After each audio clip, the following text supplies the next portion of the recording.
Rajasthan board और CBSE board की English study के लिए सब्सक्राइब करें हमारे चैनल मेरी इंग्लिश क्लास को और नोटिफिकेशन बेल को दबाएं सभी वीडियो नोटिफिकेशन प्राप्त करने के। Hello students, welcome. आज हम पढ़ने वाले हैं कक्षा 8 का chapter number 4 the treasure with in. ये कहानी है श्रीमान हफीज़ कंट्रैक्टर की, जो कि थे बहुत ही कमज़ोर। अपने स्कूल के दिनों के अंदर, पढ़ाई के अंदर, स्टडी मटेरियल के अंदर उनका बिल्कुल भी मन नहीं लगता था, खेलने कूदने में ज़्यादा बिजी रहते थे।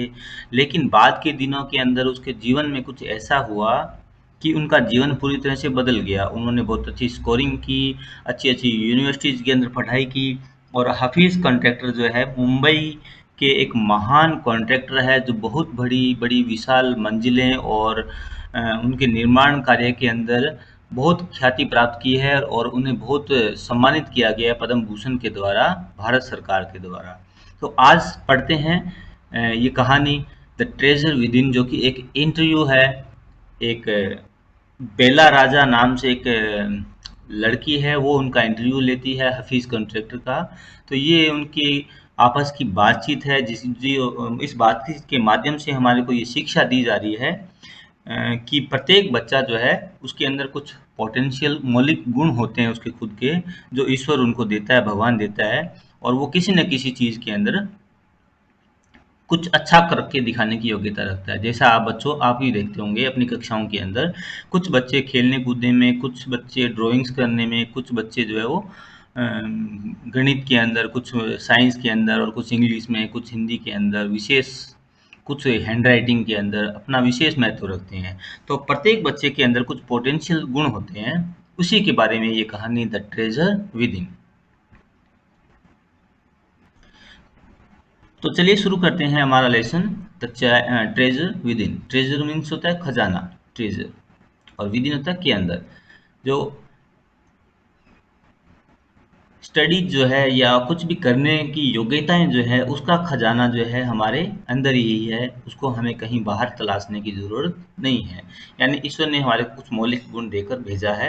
Every child is a potential achiever. Before you read में लिखा है कि प्रत्येक बच्चा जो है कुछ मौलिक गुणों के साथ में पैदा होता है। पोटेंशियल मतलब मौलिक गुण, और अचीवर होता है प्राप्त करना। कुछ मौलिकताएं वो प्राप्त करता है। डिफरेंट है from other children in her style of learning और एरिया ऑफ इंटरेस्ट। और बच्चे जो हैं वो अलग होते हैं अपने किसी स्टाइल के अंदर। स्टाइल होता है शैली, पढ़ने लिखने की, लर्निंग करने की, सीखने की यानी कि। और एरिया जो है उनके क्षेत्र जो है, इंटरेस्ट मतलब रुचि के, अलग अलग होते हैं। जैसा कि आपने बताया, मैंने खेल कूद, ड्राइंग्स वगैरह या रीडिंग वगैरह, तो अलग अलग एरिया होते हैं सब बच्चों के। रीड द इंटरव्यू, यहाँ कहता है मैं एक इंटरव्यू दे रहा हूँ, दो फॉलोज जो नीचे दिया गया है। It is based on A conversation, यह एक बातचीत के ऊपर निर्भर है, बिटवीन मिस बेला राजा, श्रीमती बेला राजा, सुश्री, सॉरी, मिस होता है सुश्री, और जिसकी शादी नहीं होती है और जिनकी शादी हो जाती है उनकी लिखते हैं मिसेज। तो मिस बेला राजा जो इंटरव्यू ले रही है, एडिटर है जो कि संपादक है स्पार्स की, एक न्यूज़ लेटर है, उसका नाम है स्पार्स, और यह है एक न्यूज़ लेटर। और ये कहाँ का न्यूज़ लेटर है? रिसोर्स सेंटर का, शोध केंद्र का, ठीक है। और वैली स्कूल के अंदर, वैली स्कूल जो है वहाँ पर एक शोध केंद्र बना हुआ है, और उस शोध केंद्र के अंदर एक स्कूल का अखबार छपता है स्पार्स नाम से, और उसकी एडिटर है बेला राजा। बेंगलोर के अंदर ये बात चल रही है। और हफीज़ कॉन्ट्रैक्टर जो है वो मैंने बता दिया आपको, एक महान हस्ती इंडिया की, इंडिया लीडिंग, लीडिंग होता है अग्रणी, सबसे अग्रणी आर्किटेक्टर होता है, जो भवन निर्माण का कार्य करते हैं शिल्पकार के क्षेत्र के अंदर। तो ये पहला हिस्सा है इंटरव्यू का। तो Hafeez contractor was unhappy school boy. Unhappy मतलब दुखी। हफीज कंट्रैक्टर अपने स्कूल के दिनों के अंदर पढ़ाई से बहुत दुखी रहते थे। He loved doing things but detested mechanical learning. वो उनको करने के अंदर, चीज़ों के करनों के अंदर बहुत रुचि थी, लेकिन डिटेस्टेड मतलब उनको मन नहीं लगता था, वो बिल्कुल बेस्वाद महसूस करते थे। मैकेनिकल होता है यांत्रिक, लर्निंग मतलब सीखना, यंत्रवत सीखना जो है उनको अच्छा नहीं लगता था, जैसे जिसको कहते हैं अपने रट्टू प्रवृत्ति वो कहते हैं। तो मैकेनिकल लर्निंग जो है उनको बिल्कुल भी अच्छी नहीं लगती थी।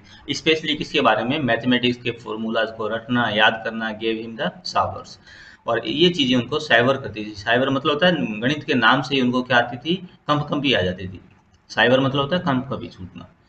What the principal once said to him influence him deeply. एक दिन क्या हुआ, उनके प्रिंसिपल उनको बुलाते हैं अपने ऑफिस के अंदर, उन्होंने उनको ऐसा कहा जिसने उनको क्या किया, इन्फ्लुएंस कर दिया, प्रभावित किया। डीपली मतलब गहराई से। एक बार उनके प्रिंसिपल उन्हें अपनी ऑफिस में बुलाते हैं और उनको कुछ ऐसा बात कहते हैं जो उनको गहराई से छू जाती है और उनका जीवन बदल जाता है। तो यहाँ से जो इंटरव्यू जो है वो स्टार्ट होता है। एचसी का मतलब है हफीज कॉन्ट्रैक्टर और बीआर का मतलब है बेला राजा। तो हफीज कॉन्ट्रैक्टर सबसे पहले बोलते हैं, कहता है I use to have this terrible nightmare. अरे मेरे को इस तरह के खतरनाक और भयानक सपने आया करते थे। टेरिबल मतलब भयानक, नाइटमेयर होता है डरावने सपने। मेरे को इस प्रकार के अक्सर ही डरावने सपने आया करते थे। ओनली नाउ, और केवल अब जाकर मेरा पीछा छूटा है। Over the last 4 to 5 year, 4-5 साल हुए हैं अभी ये सपने आने मेरे को बंद हुए हैं। It seem to have disappeared, और अब लगता है कि ये क्या हो गए हैं, डिसअपीयर्ड मतलब गायब हो गए हैं। सीम मतलब लगता है। और अब तो मुझे ये लगता है कि ये सपने बिल्कुल गायब हो गए हैं। तो बेला राजा पूछती है यार किस प्रकार के सपनों की बात कर रहे हैं वो। व्हाट नाइटमेयर्स, अरे किस प्रकार के सपनों की बात कर रहे हैं श्रीमान जी आप, what are you talking about, why do you think it has disappeared now, और आपको ऐसा क्यों लगता है कि अब ये गायब हो गए हैं। तो फीस कंडक्टर अपने सपनों के बारे में बताते हैं। I use to get continuous nightmare about appearing for a math examination where I did not know anything. Now the psyche must have gotten over it. I don't have to think about education and there is absolutely no time to get nightmares. I used to get continuous, continue मतलब लगातार, मेरे को used to मतलब हुआ करता था ऐसा, used to, और कंटिन्यूस मतलब लगातार। ऐसा लगातार ही हुआ करता था मेरे साथ में कि मुझे नाइटमेयर, डरावने सपने आते थे। और किसके आते थे, अपीयरिंग होता है उपस्थित होना, जैसे मैं उपस्थित हो रहा हूँ, बैठा हूँ किसके अंदर, मैथ के एग्जाम के अंदर, गणित की परीक्षा हो रही है हमारी, ऐसे सपना आता था मेरे को। Where I did not know anything, जहाँ पर मैं कुछ भी नहीं जानता था। नो मतलब जानना, जहाँ मुझे एक भी सवाल नहीं आता था। नाउ द साइके, अब हो सकता है कि मेरा मनोविज्ञान जो है, साइके जो है, must have gotten over, gotten over होता है उससे ऊपर निकल जाना। अब मेरे मनोविज्ञान उससे निकल गया है। I don't have to think about it, और मेरे पास भी इतना टाइम नहीं है कि मैं किसके बारे में सोचूं, एजुकेशन मतलब शिक्षा के बारे में। And there is absolutely, absolutely मतलब निश्चित रूप से, पक्का, नो टाइम टू गेट, अब मेरे पास में इतना टाइम ही नहीं बचा है। मैं एक बहुत बिजी आदमी हूँ कि मैं क्या देखूँ, नाइटमेयर्स देखूँ, डरावने सपने देखने का हंसने लगते हैं और मजाक करते हुए कहते हैं कि मेरे पास अब इतना टाइम नहीं है कि मैं डरावने सपने देखूँ। तो बेला राजा पूछती है, tell us something about your earliest, earliest मतलब प्रारंभिक, मेमोरीज इन स्कूल। अरे श्रीमान जी हमें अपने प्रारंभिक मेमोरी बताएं, मेमोरी मतलब यादें या स्मृतियां, अपने स्कूल के दिनों की कुछ यादें हमें बताएं। तो हफीज कंटेक्ट बोलते हैं, in the first and second year I was a good student. School के पहले और दूसरे साल के अंदर मैं एक बहुत ही अच्छा विद्यार्थी था। After I reach the third standard, जब मैं तीसरी कक्षा में पहुंचा, आई सिंपली लॉस्ट इंटरेस्ट, मैंने साधारण रूप से इंटरेस्ट खो दिया, रुचि खो दी। And I never study, study मतलब पढ़ा, और इसके बाद मैं कभी भी नहीं पढ़ा। तो कहता है पहली और कक्षा में, पहली और दूसरी कक्षा के अंदर तो मैं बहुत अच्छा विद्यार्थी था, अच्छे नंबर लेके आता था, लेकिन उसके बाद मैंने तीसरी कक्षा में जाते जाते अपना अध्ययन का, पढ़ाई का जो इंटरेस्ट है वो खो दिया, और उसके बाद में कभी पढ़ा ही नहीं ढंग से। तो ये लापरवाही जो है उसको दिखाता है कि हम खुद जो है वो पढ़ना लिखना बंद कर देते हैं, उसकी वजह से कमज़ोर हो जाते हैं। जो बच्चे लगातार निरंतर स्टडी करते हैं वो पढ़ाई में अच्छा करते रहते हैं। I use to interested in games, इसकी बजाय मैं हुआ करता था, इंटरेस्टेड मतलब रुचि लेना, गेम्स के अंदर। रनिंग मतलब दौड़ता रहता, अराउंड मीन्स चारों ओर, मैं दौड़ता रहता, चारों ओर इधर उधर भागता रहता। प्लेइंग करता, प्लेइंग दूसरों के साथ में खेलता, और क्या खेलता, जोक्स करता उनके साथ में। जोक मतलब हंसना मजाक करना। प्रैंक, प्रैंक होता है बुद्धू बनाना किसी को, कुछ ऐसा करना जिससे दूसरे आदमी बुद्धि बन जाए। ऑन द अदर, दूसरों के साथ में प्रैंक्स करता। आई वुड कॉपी, और जब कभी भी परीक्षा होती तो परीक्षा के अंदर मैं कॉपी करता, कॉपी मतलब नकल कर लेता इन द क्लास। ड्यूरिंग होता है के दौरान, एग्जाम, और जब एग्जाम होते तो एग्जाम के दौरान मैं क्या करता, नकल करने लग जाता। I would try to get hold, और मैं ये कोशिश करता कि मुझे गेट होल्ड मतलब मिल जाए, प्राप्त हो जाए एग्जामिनेशन का पेपर, कि मुझे परीक्षा का वो पेपर प्राप्त हो जाए जो गुरुजी ने बनाया था। That had been prepared, prepared मतलब तैयार किया गया, जो कि तैयार किया गया है, और स्टडी कर लेता उसको।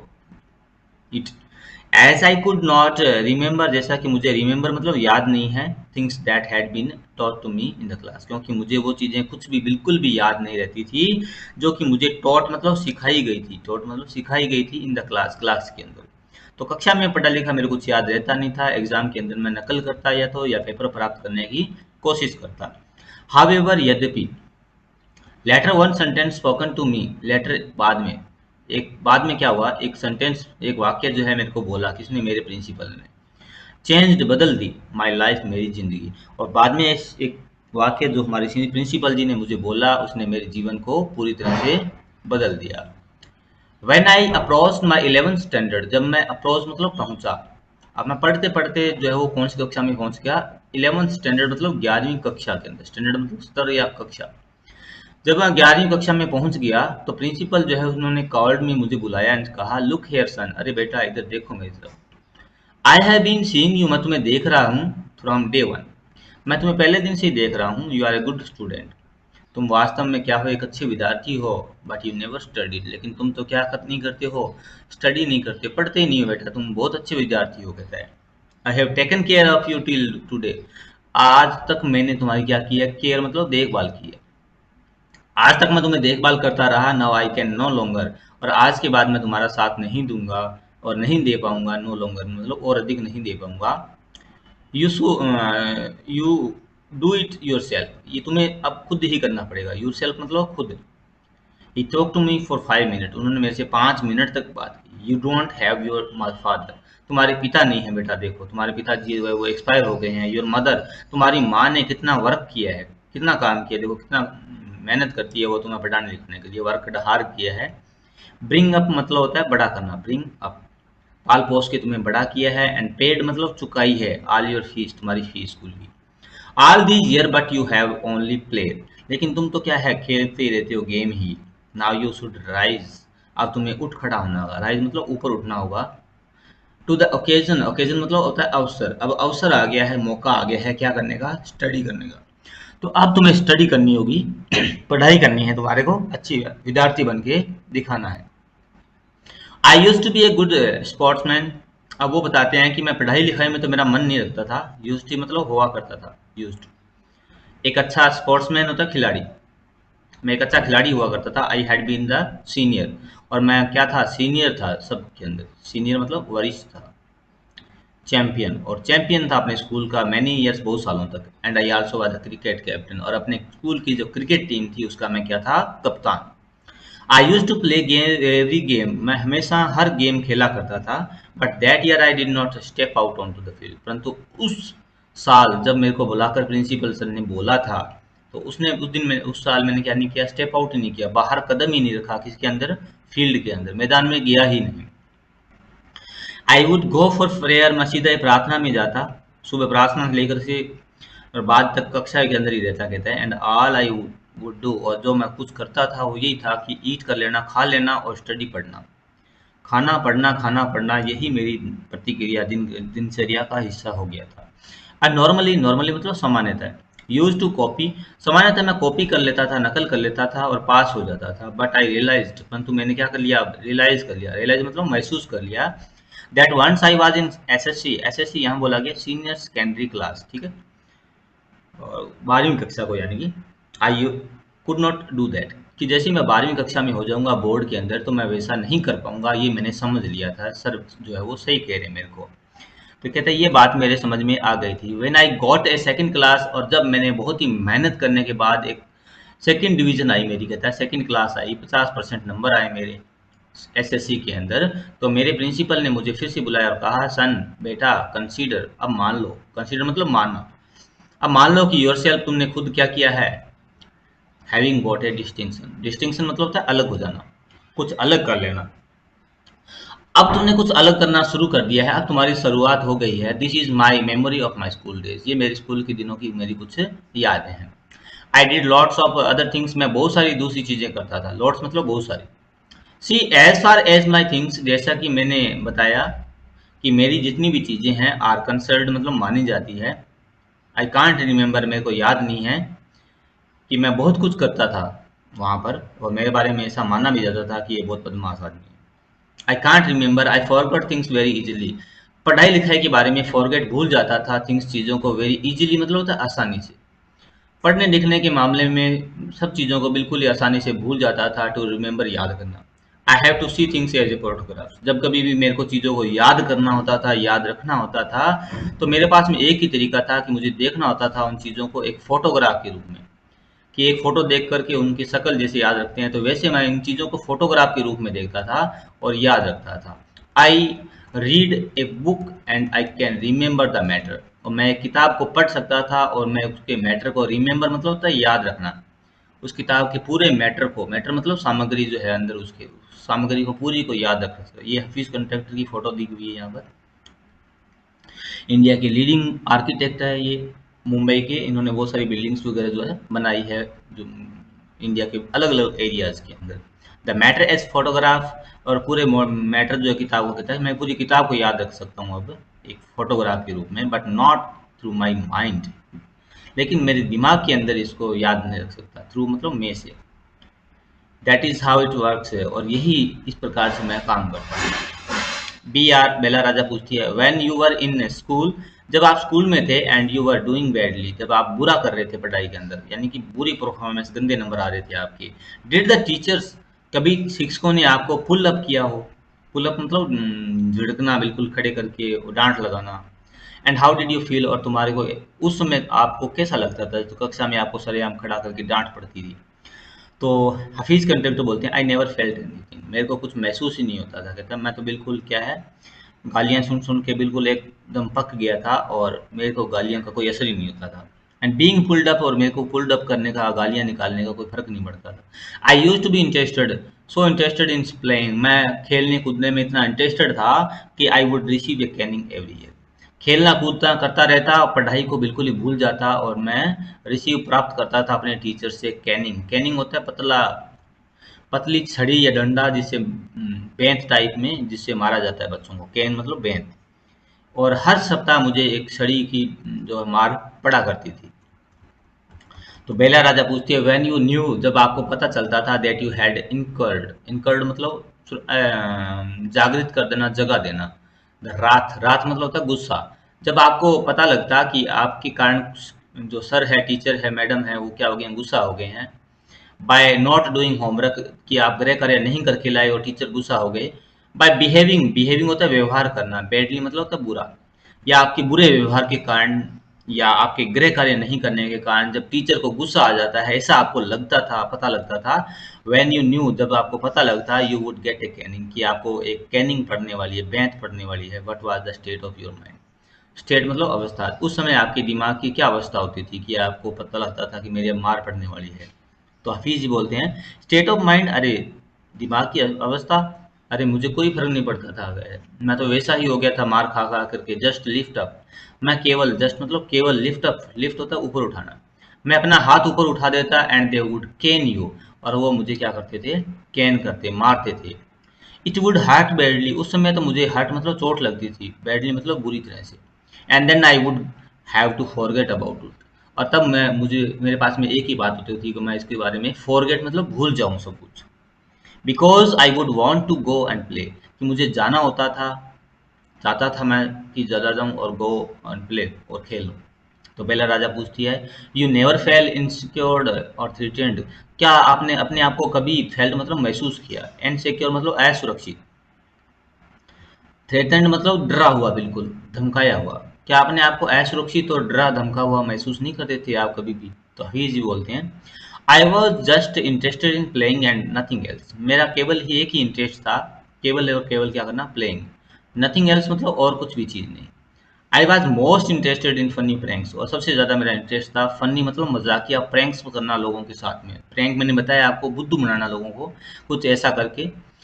One day I don't want to study, एक दिन मेरा खेलने का कोई मूड नहीं था, पढ़ने का, सॉरी, आई एक दिन मेरा पढ़ने का कोई मूड नहीं था। सो आई क्रिएटेड, और तभी मैंने क्या किया, बच्चों के साथ मिलके क्रिएट किया, रचना की एक डिस्ट्रैक्शन की। डिस्ट्रैक्शन मतलब ध्यान बंटाना, पढ़ाई से ध्यान बंटाना बच्चों का। तो बच्चों का ध्यान बंटाने के लिए मैंने कुछ एक ऐसी रचना की, और क्या किया उन्होंने, फॉर वन होल आवर, पूरे 1 घंटे तक, होल मतलब पूरा, पूरे 1 घंटे तक हम लोगों ने चोर पुलिस का गेम खेला। पढ़ाई लिखाई को छोड़ करके। एवरी सैटरडे, हर शनिवार को हमारे को मौका मिलता था, अलो किया जाता था, अलो होता है अनुमति देना, तो गो टू इनटू टाउन, कस्बे में, टाउन में जाने की अनुमति मिलती थी। टू सी ए मूवी, एक मूवी देखने के लिए हमारे को सैटरडे को छुट्टी मिलती थी कस्बे में जाने की। So what I would do was have no lunch and collect money from 40 to 50 students. So what I would do, मैं क्या करता था, आप कहता है आप मानोगे नहीं कि मैं उस दिन लंच नहीं करता था दोपहर का, और कलेक्ट करने में लग जाता था पैसे, कलेक्ट करता पैसे 40 से 50 बच्चों की, मूवी देखने के लिए कहता है, और रन करके जाता, दौड़ के जाता, बाय टिकट, खरीद के लाता, बाय मतलब खरीद के लाता, टिकट सबके लिए टिकट खरीद के लाता। ऑन माई वे बैक, जब मैं वापस आता, आई वुड ईट, और वापस आकर के मैं खाना खाता था। और माई हार्ट, मेरा हार्ट जो है, मेरा हृदय जो, तब क्या होता था, संतुष्ट हो जाता था। कंटेंट मतलब होता है संतुष्ट हो जाना। और जब टिकट मिल जाती थी सबसे पहले, तब मैं संतुष्ट होकर के बाद में ही खाना खाया करता था।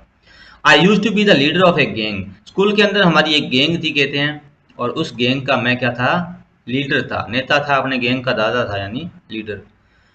We would have gang fights, और हमारी गैंग फाइट होती थी, अलग अलग तरह तरह की कहता गैंग बनी हुई थी, और सारी गैंग आपस में कभी कभी लड़ाई भी करती थी, फाइट करती थी। एंड प्लान, और प्लान करती थी अलग अलग स्ट्रेटजी, जो है स्ट्रेटजी होती है रणनीति, योजना, रणनीति जो है उसकी प्लानिंग करती थी, प्लानिंग मतलब योजना बनाना। These thing use to be interested to me, और ये सब चीज़ें जो है मुझे बहुत इंटरेस्टेड लगती थी। गैंग में रहना, गैंग की जो है वो लीडिंग करना, उनको सबको मार्गदर्शन करना, सबको लड़ाइयों के अंदर, झगड़े के अंदर डालना। More than any academic, academic होता है बोले अकादमी, अकादमी मतलब स्कूल के अंदर पढ़ाई लिखाई के साथ में जितने भी कार्यक्रम होते हैं सब अकेडमिक्स आते हैं, ठीक है। तो इन पढ़ाई लिखाई के अंदर जो कहता है जो काम होते थे, उनके अंदर मेरा इंटरेस्ट बिल्कुल ही नहीं था, और मेरा इंटरेस्ट था इस चीज़ के अंदर, गैंग बनाना, खेल कूद करना, मस्ती करना। Student use to book my textbook, और यहाँ तक कि एक और फनी थिंग्स हमारे को बताते हैं वो, कि बच्चे जो है पिछली कक्षा के, कहता है मेरे से पिछली कक्षा के बच्चे एडवांस में क्या करते, मेरी टेक्स्ट बुक बुक कर लेते थे। स्टूडेंट यूज टू बुक, पहले से बुक कर देते कि भाई तेरी किताबें हैं मेरे को देना, ठीक है, टेक्स्ट बुक किताबें। फॉलोइंग मतलब आने वाले साल की, आगे आने वाले साल के लिए बच्चे जो पहले से मेरी किताबें बुक कर दिया करते थे कि भाई तेरी किताब मेरे को ही देना है। Because they were almost brand new, क्योंकि वो ऑलमोस्ट मतलब लगभग, ब्रांड न्यू मतलब एकदम नई होती थी, और वो किताबें वो जानते थे कि ये पढ़ता लिखता तो है नहीं है, इसकी किताबें बिल्कुल नहीं है, तो बच्चे जो है वो मेरे पहले से ही किताब बुक कर देते थे। जैसे मैं 11th में था तो कहते 10वीं वाले बच्चे पहले से मेरे को कह देते थे, आई प्रोबेबली, प्रोबेबली मतलब शायद, क्योंकि शायद मैं उनको ओपन खोलता था them one day before exam, exam जब होता था उससे पहले वाले दिन ही, एक दिन के लिए खोलता था मैं अपनी किताब को, इसलिए वो किताबें बिल्कुल नहीं पढ़ी रहती थी, और बच्चे जो है वो पहले से एडवांस में उसकी बुकिंग करवा देते थे, और कहते थे कि मेरी अपनी किताबें भाई मेरे को देना, किसी दूसरे को मत दे देना। तो यहाँ तक की ये स्टोरी हफीज़ कंट्रैक्टर की। कॉम्प्रिहेंशन चेक में कहता है what did Hafeez contractor have nightmare about, Hafeez contractor को नाइटमेयर किसके बारे में आते थे, डरावने सपने, गणित के बारे में आते थे, कि वो गणित के एग्जाम में बैठा है, उसको कुछ नहीं आ रहा है। What did the principal say to him which influence him deeply, principal ने एक दिन बुला के उनको क्या कहा था, उनको कहा था कि बेटा आपके पिताजी नहीं है, माता ने कितनी परेशानी से आपको पाल पोस के बड़ा किया है, आपको पढ़ाई करनी चाहिए, तो उसने उसको प्रभावित किया। तीसरे में कहता है that year I did not step out of the field, what was the busy doing that year, उस दिन उस साल मैंने मैदान में बिल्कुल कदम ही नहीं रखा। और वो साल कौन सा था, उस साल उसने क्या किया, तो उस साल उसने क्या किया, पढ़ाई लिखाई का काम शुरू कर दिया था। What distraction had his contemporary one day, एक दिन किस प्रकार का डिस्ट्रैक्शन उन्होंने पैदा किया, उन्होंने चोर सिपाही का गेम जो है, चोर पुलिस का, वो क्रिएट किया और पूरे दिन गेम खेला। What you have like to participate in the distraction, have you been there, कहता है आप अगर उनके साथ में होते तो इस डिस्ट्रैक्शन में आप उनके साथ में पार्टिसिपेट करते, यानी कि चोर पुलिस के गेम के अंदर या पढ़ाई में बिजी रहते। तो ये अलग अलग बच्चों की अलग अलग थिंकिंग है, ठीक है। तो यहाँ तक कि हमने कहानी पढ़ी, हफीज़ कंडक्टर की, जिसके अंदर वो एक बहुत ही कमज़ोर और पढ़ाई से जी चुराने वाले विद्यार्थी थे। इसके बाद उनकी लगन जो है वो पैदा हो जाती है और किस प्रकार से एक वो भारत के लीडिंग महान आर्किटेक्ट बनते हैं, इसकी कहानी पढ़ेंगे हम इस लेसन के पार्ट नंबर 2 में। ये वीडियो आपको कैसी लगी, इसको लाइक करें, हमें कमेंट बॉक्स में ज़रूर बताएं, शेयर करें अपने फ्रेंड्स और फैमिली के अंदर, और प्लीज़ हमारे चैनल को सब्सक्राइब करें। जय हिंद, वंदे मातरम।